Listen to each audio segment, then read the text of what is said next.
that Napoleon had won the war. Stocks plunged by 98%, and Rothschild was then able to buy up the entire British economy for pennies on the pound. When the news of Napoleon's defeat finally arrived, stocks soared. Britain was now the undisputed ruler of Europe, and Rothschild ruled England. The already dominant British Empire grew even more aggressive. Her troops and bureaucracy spread across the globe. The sun never set on Britannia's holdings. The banking cartel funded, in fact, since about 1800, they have funded both sides of almost every war. And of course, they're getting the interest off of the loans that they've given the various governments and the wars that they have actually helped stimulate and create. By 1900, Germany was a rising force and a leader of the Industrial Revolution. World War I, for instance, there was absolutely no reason to have World War I, except that it was an ideal opportunity for the banking cartel to make a pile of money by funding both sides of that particular war. On June 28, 1914, the heir to the Austrian-Hungarian throne, Archduke Franz Ferdinand, was assassinated while traveling in a motorcade.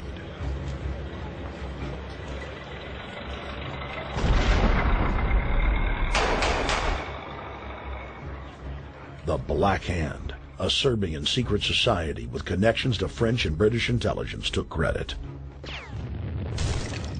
World War I had begun.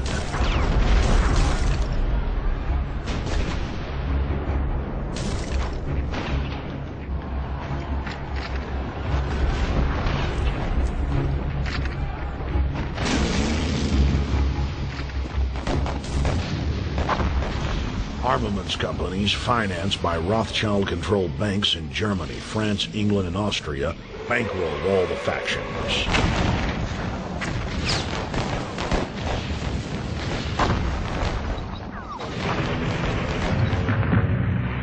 At least 20 million were killed in the war. It was a conflict so terrible the people vowed to never fight again. They dubbed it the war to end all wars. Question is, why did they want war? Well, first of all, is money and power. But secondly, they wanted to create the League of Nations. They had this in their plans all along, and as a consequence, once the war was over or about to be over, they began to formulate this idea of a League of Nations so this would never ever happen again. Hundreds of years of practice made the British experts at hiding their empire behind puppet governments and councils. In the name of stopping all future conflicts, they proposed that countries would join a League of Nations. Their true intention was for the League to serve as a framework for world government.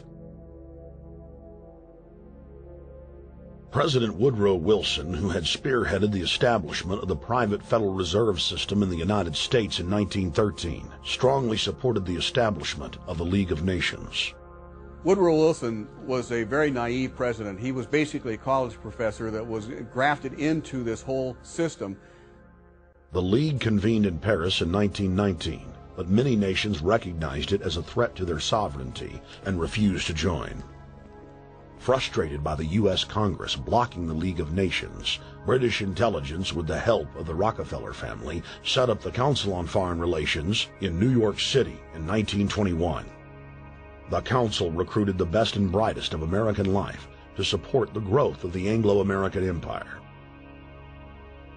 The CFR's stated mission is to abolish all nation-states in favor of an all-powerful world government administered by a tiny elite. By 1930, the promoters of world government had split into two interlocking camps: the Fabian socialists centered in London, and the fascists based in Italy and Germany. National Socialism will use its own revolution for establishing a new world order. Adolf Hitler. Supporters of the fascists in the United States and England believed that the military should be used to quickly transform the world into a new world order. while the more sophisticated practitioners of globalism stated that incrementalism was the sure path to world domination. Congressional Medal of Honor winner Major General Smedley Butler went public in 1934, exposing an attempt by the robber barons to launch a military overthrow of the United States. The war hero testified to the McCormick-Dickstein Committee in Congress that some of the most powerful men in America had tried to recruit him to lead a military coup so they could set up National Socialism in the United States.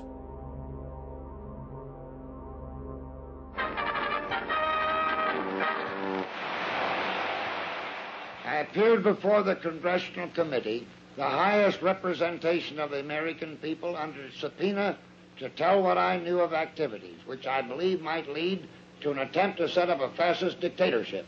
I was supposed to lead an organization of 500,000 men, which would be able to take over the functions of government. The fascist had also made deep inroads in England. Edward VIII, King of England, was forced to abdicate the throne because of his public support for Hitler.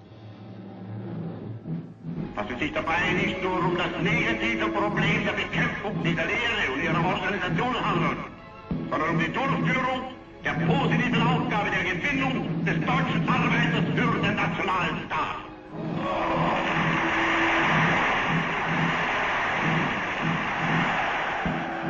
Though the German-led fascist camp was strong, the Fabian Socialist bloc was able to maintain control of the U.S., Russia, and England.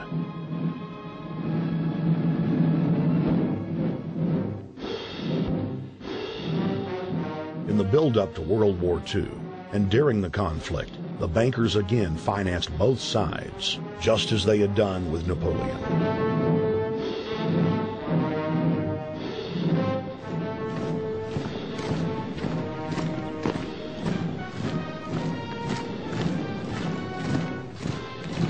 With the rise and fall of the Third Reich, Europe lay in ruins.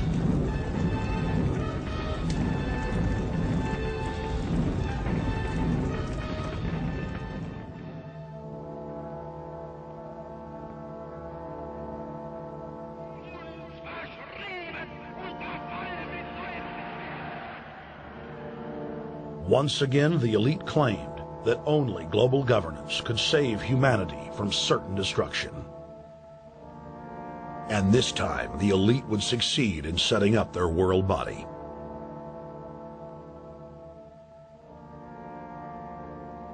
In April of 1945, at the Presidio Naval Base in San Francisco, the United Nations was founded by the victors of World War II.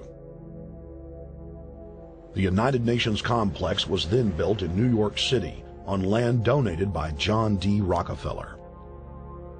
Shortly after the elite established the United Nations as their base in the United States, the newly formed World Council quickly began work on the next phase in their plan, the incremental formation of continental superstates. The first step in their trilateral plan was the creation of the European Union. Unifying Europe had been tried many times and was extremely unpopular.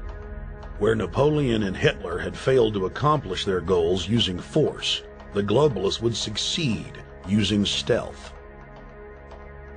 The British spearheaded the formation of the Council of Europe on May 5, 1949. The Treaty of London claimed to only establish trade ties between European nations, like NAFTA or GATT in North America. Its true intention was the formation of a European superstate.